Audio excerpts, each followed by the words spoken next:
독일의 철학자 임마누엘 칸트는요, 인간의 도덕에 대해서 매우 엄격한 기준을 제시했습니다. 그래서 어떤 상황에서도 반드시 이 도덕은 지켜야 한다. 정언 명령을 강조하면서 거짓말은 어떠한 경우에서도 해서는 안 된다라고 말을 했습니다. 그래서 이 칸트의 이 말 때문에 유명한 하나의 이그젬플이 하나 나오게 됐습니다. 나치의 박해를 피해서 도망을 간 유대인을 당신의 집에 숨겨주고 있다고 가정해 보는 것입니다. 나치 군인들이 문을 두드리면서 여기에 유대인이 숨어 있는가? 라고 묻고 있습니다. 진실을 말하면 생명이 죽고 거짓말을 하면 생명을 살릴 수 있는 극한의 상황 가운데 놓이게 된 것입니다. 칸트는 놀랍게도 여러분, 그래도 거짓말은 하면 안 된다라는 주장을 펼치게 됩니다. 거짓말을 허용하는 순간 이 사회를 지탱하고 있는 도덕의 기준 자체가 완전히 무너지기 때문이다라고 말을 했습니다. 여러분, 이 이야기를 들으면 사실 우리들의 마음이 상당히 복잡해집니다. 정말 생명을 살리는 거짓말조차 잘못된 것인가? 그렇게 생각할 수 있다는 것이죠. 여러분은 어떻게 생각하고 계십니까? 오늘 본문 에베소서 4장 25절은 이 질문에 대해서 아주 분명하고도 다른 차원의 답을 우리에게 제시해 주고 있습니다. 우리 25절에 있는 말씀을 다시 다 같이 한번 읽겠습니다. 그런즉 거짓을 버리고 각각 그 이웃과 더불어 참된 것을 말하라. 이는 우리가 서로 지체가 됨이라. 아멘. 여러분, 바울은 단순히 보편적인 윤리 차원에서 참된 것을 말하라, 정직을 말하라 라고 하는 것이 아닙니다. 바울이 거짓을 버리라고 하는 이유는 그 뒤에 무엇입니까? 우리가 서로 지체가 됨이라. 관계 때문임을 우리는 알 수가 있습니다. 우리가 그리스도 안에서 서로 지체되었기 때문에 서로 참된 말을 행하라라는 것이죠.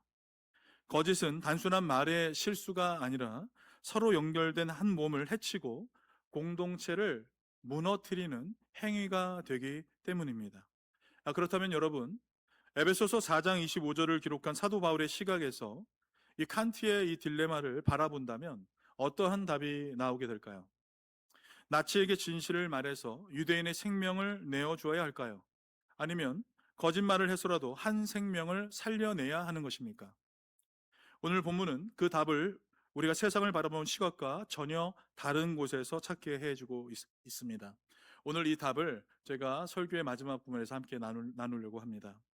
바울은 우리가 단순히 맞는 말을 하는 도덕가로 살아가는 삶이 아니라 그리스도의 몸을 이루는 지체로서 어떻게 서로에 대해서 대해야 하는지 가르쳐 주고 있다라고 할 수 있습니다.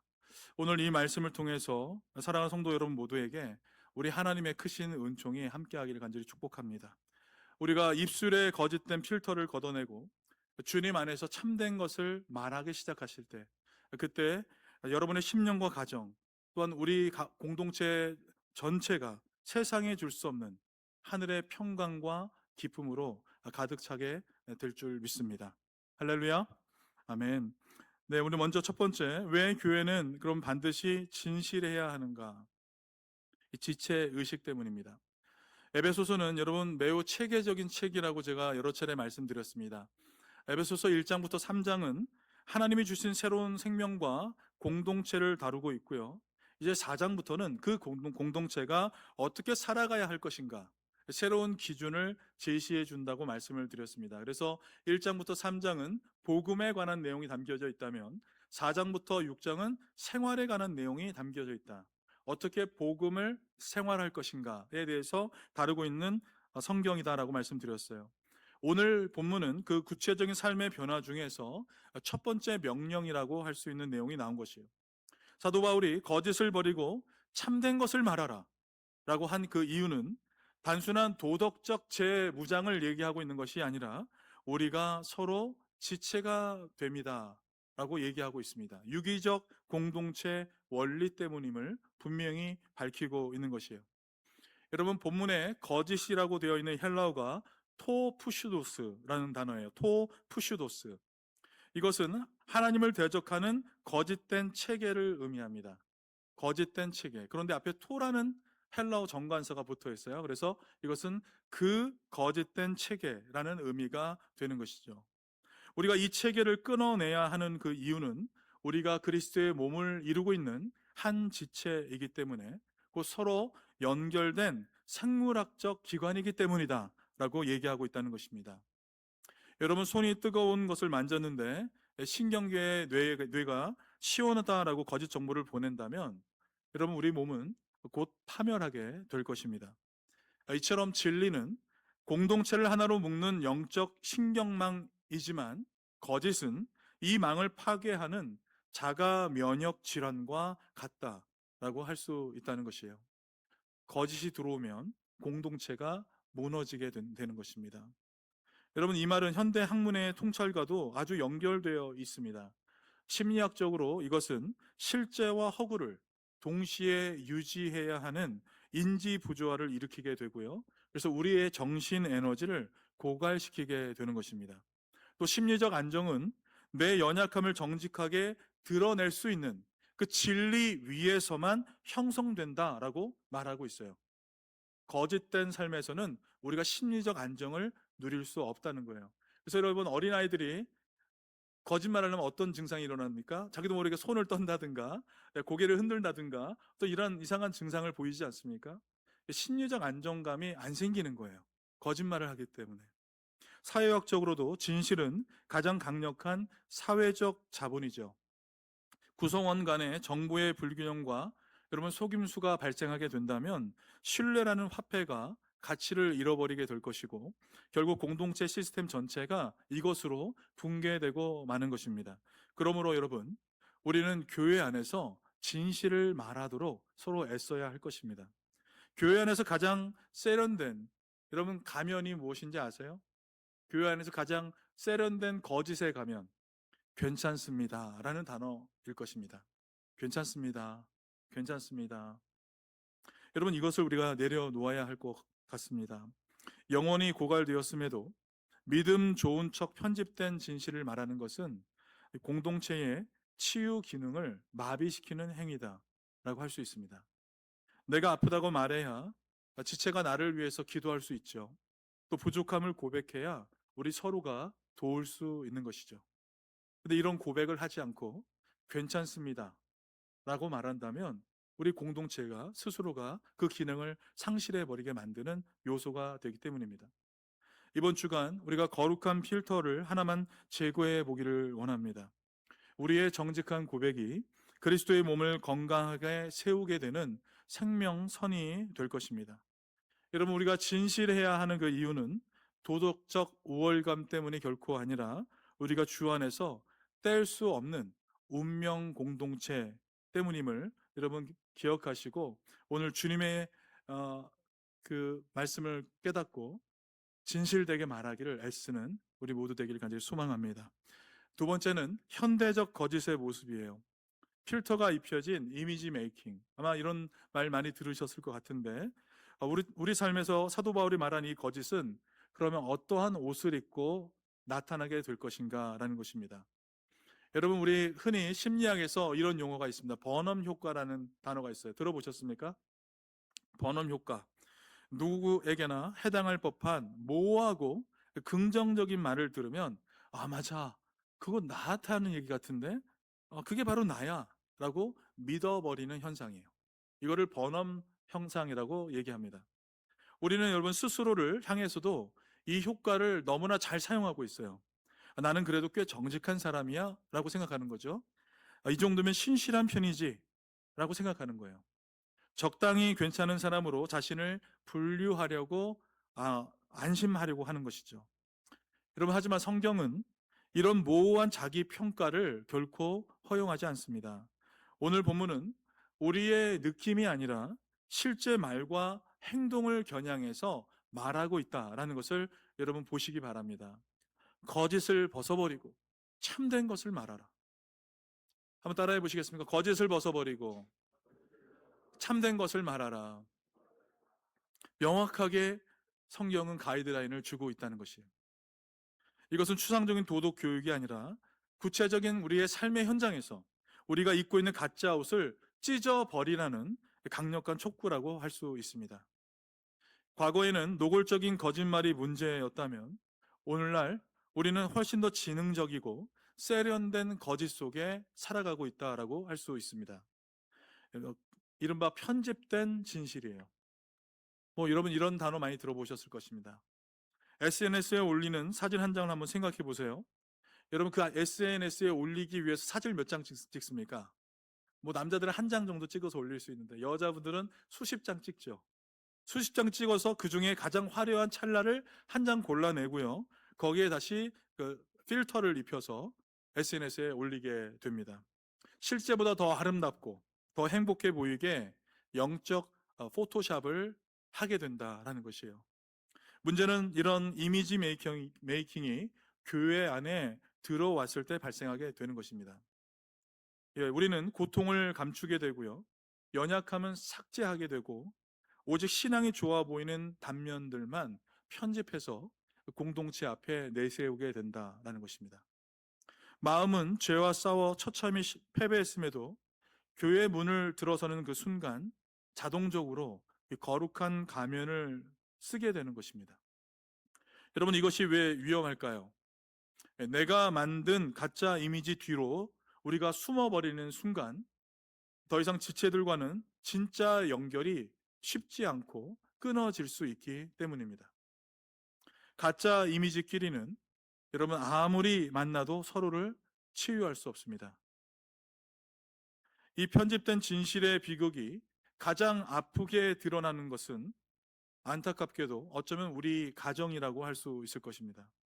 세상 누구보다 가까워야 할 이 부부 사이가 부모와 자녀 사이가 어느덧 가장 친절한 타인이 되어가고 있는 것을 보게 됩니다.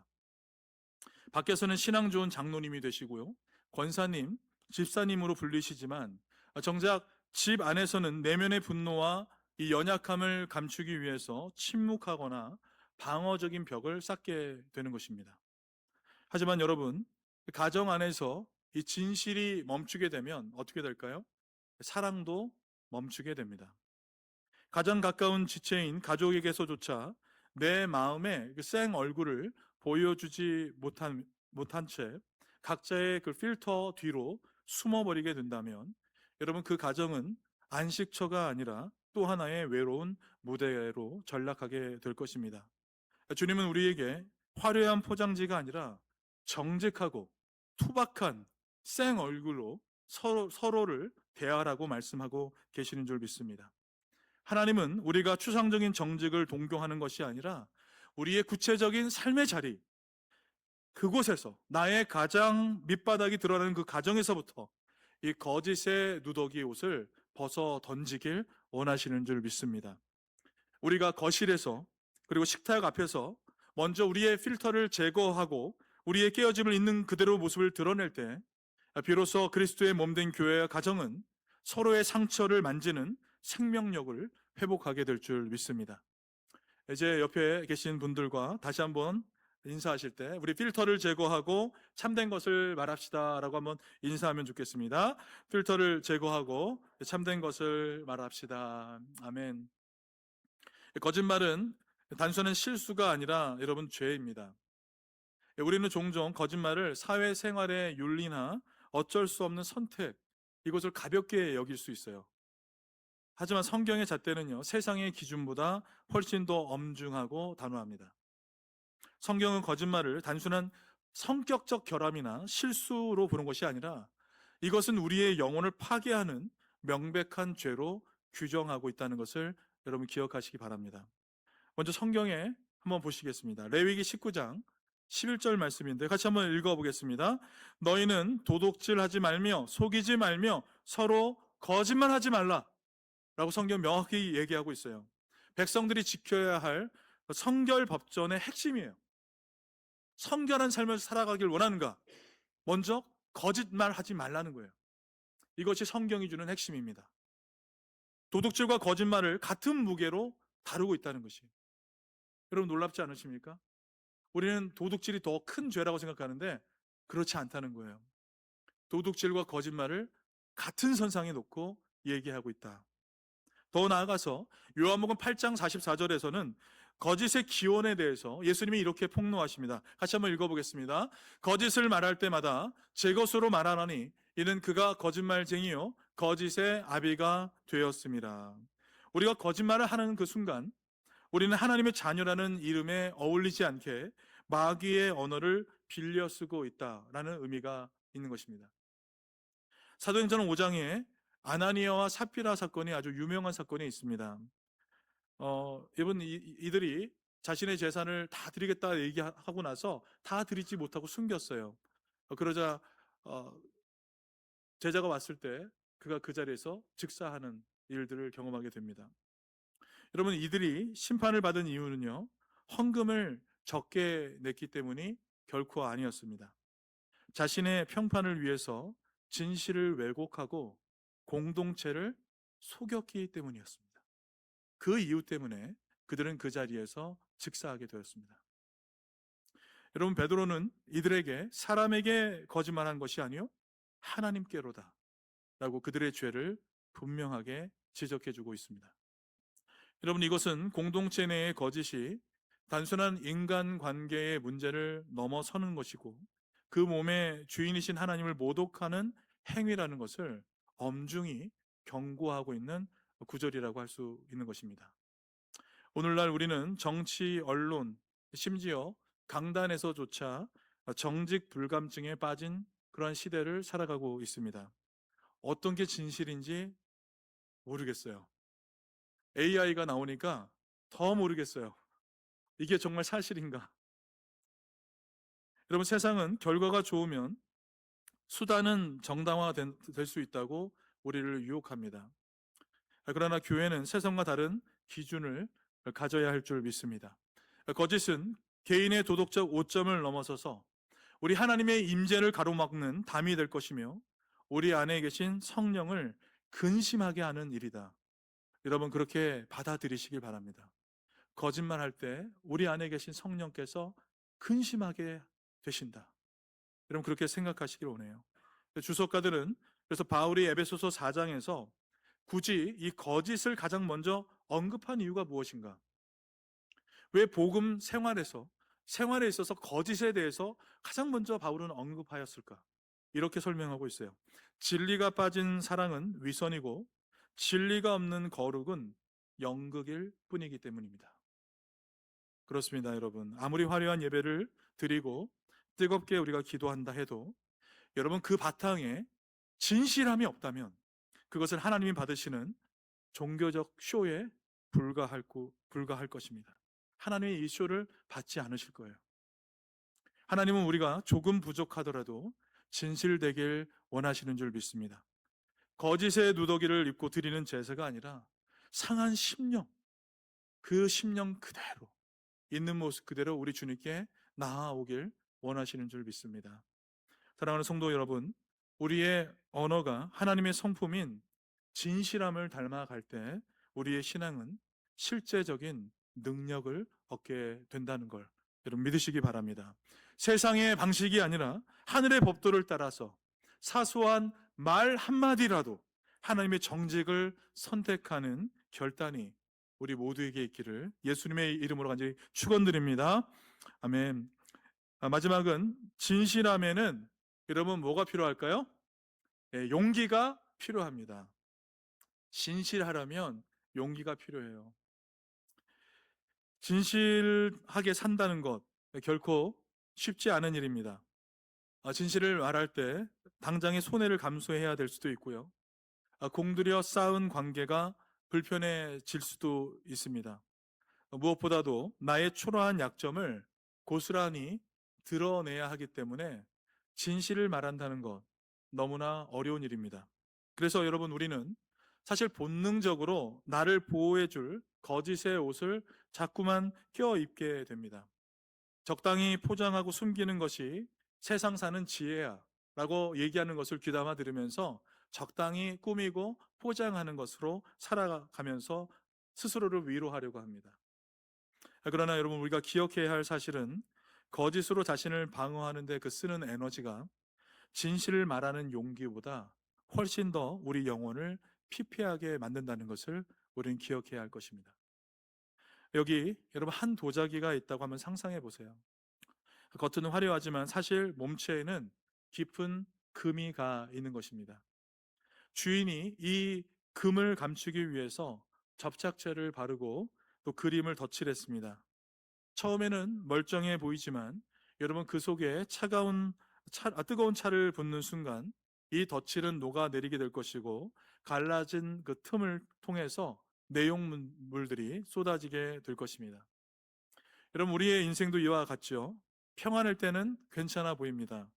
시련의 열기가 닥쳐오면 그러나 숨겨왔던 거짓의 틈새로 우리의 실체가 여지없이 쏟아지게 되는 것입니다. 여러분 하나님은 우리에게 완벽한 도자기가 되라고 하지 않으십니다. 오히려 금이 같다면 주님, 저는 이렇게 깨진 그릇입니다.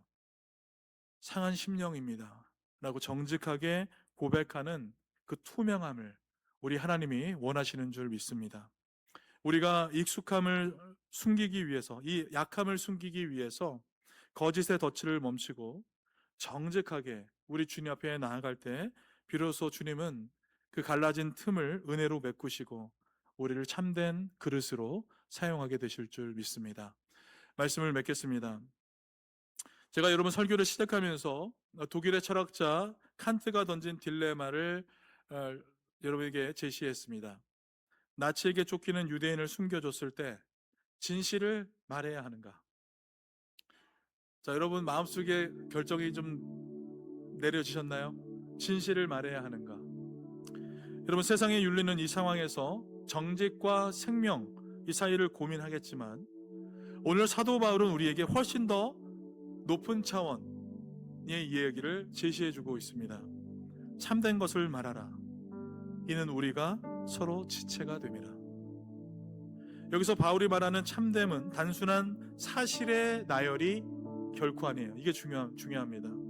사실을 나열하고 있는 것이 아닙니다. 이것은 그리스도의 몸인 공동체를 살리는 언어예요. 뭐라고요? 그리스도의 몸인 공동체를 살리는 언어. 이게 참된 말입니다. 이것을 바울이 원하는 거예요. 바울의 시각에서 본다면 답은 명확해집니다. 생명을 죽이는 말은 아무리 사실이라 할지라도 참된 말이 될 수 없으며 생명을 살리고 지체를 보호하는 말이 비로소 그리스도의 몸을 세우는 참된 말이 된다는 것이에요. 생명을 살리고 지체를 보호하는 것, 이것이 참된 말이 되는 줄 믿습니다. 여러분 하지만 우리가 처한 현실이 어떻습니까? 제가 최근 심리학 연구를 보니까 인간의 거짓말이 놀라울 정도로 뿌리가 깊습니다. 여러분 2세에서 3세 아이들, 이 아이들이 얼마나 거짓말하는 줄 아세요?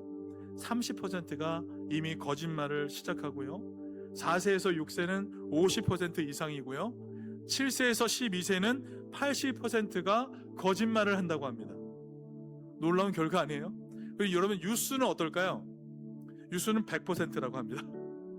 100% 거짓말을 도구로 사용하고 있다라고 설문조사에 나왔어요. 여러분 이 수치는 우리가 태어나면서부터 본능적으로 자신을 방어하고 포장하기 위해서 거짓의 옷을 입는 존재라는 것을 아주 적나라하게 보여주고 있는 것입니다.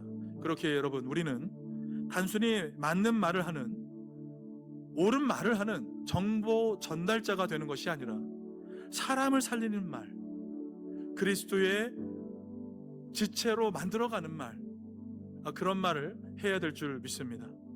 나를 방어하기 위해 쓰였던 이 거룩한 필터와 편집된 진실을 우리 십자가 앞에 내려놓고 참된 말을 행하는 우리가 되기를 소망합니다.